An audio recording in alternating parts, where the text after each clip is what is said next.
Hi everyone, Rob Daugherty with robswildlife.com, and I just recently got back from a month-long visit in Alaska. What a fantastic trip. All facets of it was just unbelievable, but as you know, I'm a bear guy, and it was all about bears for me in this trip. So I've decided to do an upcoming trip in June of 2018 to Katmai National Park. And I can't begin to tell you enough. There'll be subsequent videos to this highlighting the bears, highlighting the lodge, the accommodations, how you get to the location. We're able to get a safe and comfortable distance from these bears. There's a lot of times I was shooting a 24-70 lens to photograph these bears and getting some very good shots, even with a lens that size. I recommend something like a 100 to 400 if you have a prime, like a 400, 500. That would be great too if you have it. I personally probably wouldn't take anything more than a 500. We're that close, and you just don't need anything larger than that. But again, personal preference, whatever you have, we'll make sure it works. There's more bears in that national park than anywhere in the world. Besides all the abundance of bears, I mean, we're seeing big male bears, out there in the sedge grass and crossing the streams and stuff. But there's a lot of sows with cubs, some twins, triplets, and it's just an abundance of bears. And they have just been so used to humans over many generations, and they don't see us as a threat.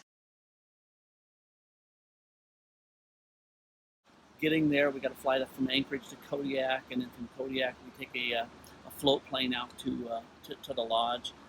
I'm going to show you what you need to bring, what to take, what not to take. I honestly took way too much stuff on this trip. I ended up shipping quite a bit of it back. A photography group.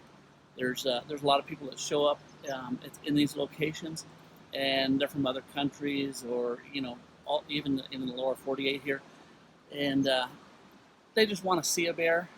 Once they see a bear, they're done. Maybe they want to see a moose or a wolf, something like that, but they're not into it as much as a photographer, a dedicated photographer, whether you're an amateur or a professional. So cases like that, they're obligated to make everybody happy. Say one of these individuals want to go back an hour or two into the trip.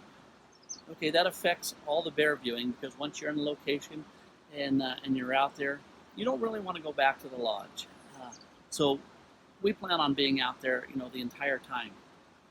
The good thing about having the group in one boat is we can say, hey, we want to go over here and photograph something different. Let's go find these bears over here and like that. So it's an uninterrupted photography tour. It just comes down to what you're into. If you're into photographing bears all day, then this is the trip you want to be on. If you just want to go out and see a bear or a couple and then call it good, this is probably not the right tour for you. Getting me. I've been to Alaska multiple times, Africa. I photograph all over the place, and I can give you the expertise on settings, on composition for these bears, predictability.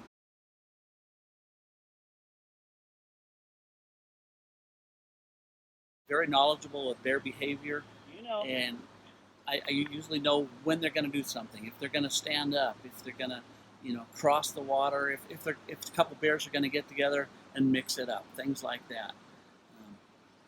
Another good thing we're going to do is some image critiques. Image critique on a tour like this is very helpful, because we can look at your images and see, okay, we can improve on this area. Your settings were maybe your exposure was a little slow. We could open that up, raise up the ISO, whatever need be. We could do that and get you the sharp, crisp pictures that you go there expecting. The composition, maybe you got the bear running out of the frame instead of leaving room for the bear to go.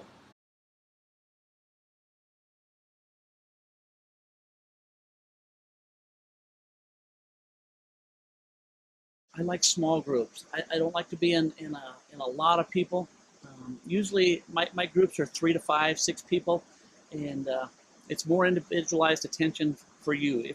If you need my assistance, I am there for you 100%. If something happens to your camera, here's a perfect example. I was up there, my lens got dropped and knocked it out of focus. Normally, that would be the end of using that lens and stuff. I know what to do in situations like this, and it doesn't always happen, but I was able to micro adjust the focus, and boom, everything was back to crystal clear. I would have been out, especially if I would have had one camera and one lens on a trip like this.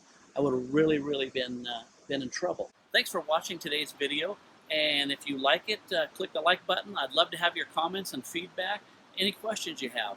And if you really like my channel, just hit the subscribe button and stay up to date on the latest tips, tricks, and adventures from robswildlife.com.